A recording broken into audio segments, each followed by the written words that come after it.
Сәлеметсіздер ме? Бүгін біз сіздермен бірге ютубта, тикток, инстаграмда хит болып жатқан 20 минутта дайындалатын бешбармақты бірге жасап көретін боламыз. Ол үшін бізге жайма қажет болады. Сонымен қатар жылқы етінен жасалған осындай бұқтырма және бешбармаққа арналған осындай қазы консервациясы керек болады. Сонымен қатар көк пияз және де кәдімгі пияз қажет. Ең алдымен пияздарымызды жуып тазартып алып, қабығын тазартып, осылай домалақ пішінде жіңішке етіп турап шығу қажет болады. Видеодағыдай осылай колечки, яғни домалақ пішінде етіп турап шығып дайындап аламыз. Және келесі кезекте консервацияларымызды ашып дайындап аламыз. Мен бір жылқы етінен жасалған және екіншісі жылқы қазысынан дайындалған консервациядан бешбармақты дайындайтын боламын. Сковородкамызды жақсылап қыздырып алып, оның үстінен осылай бұқтырмаларымызды салып шығамыз.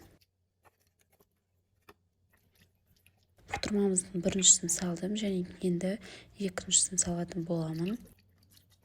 Ішіндегі барлығын жақсылап осылай түсіріп салып шығамын. Отты барынша қатты етіп қойып, сковородканың қақпағын жауып, майы еріп, жақсылап қызғанға дейінгі уақытқа қалдырамын. Осылай бұқтырмамыз жақсылап қызған сәтте, оның үстінен турап дайындап алған пиязымызды салып шығатын боламыз. Пияздың жартысын осылай салып шығамыз және менде осындай мясо по-казахски деген дәмдеуші бар. Соны сеуіп қосып шықтым және де татымына қарай кішкене ғана мөлшерде тұз қостым. Қосып болғаннан кейін жақсылап араластырып, тағы да біраз уақытқа, яғни 2-3 минуттай уақытқа бұқтырылуға қалдырамыз. Жақсылап бұқтырылып, осылай қайнап жатқан сәтінде оған жаймамызды салатын боламыз. Міндетті түрде осылай қатты қайнап жатуы қажет. Осы сәтте жаймамызды салуды бастаймыз. Тізбекте бірінен соң бірін осылай қойып шығу қажет болады.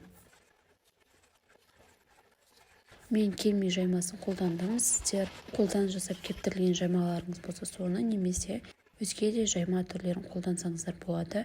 Бірақ жайманың көлемі міндетті түрде шағын болу қажет. Жаймамыздың жарты бөлігін салып болған соң үстінен кішкене мөлшерде су құямыз. Содан соң қалған жаймаларымызды салып шығып, тағы да кішкене мөлшерде су құю қажет. Сонда жаймамыз жабыспай, жақсы пісіп шығатын болады. Жаймамыздың астын басып 10-15 минут уақытқа қайнауға қалдырамыз. Және осы уақытта бешбармағымызға арналған көк пиязымызды жуып тазартып, осылай турап шығу қажет болады.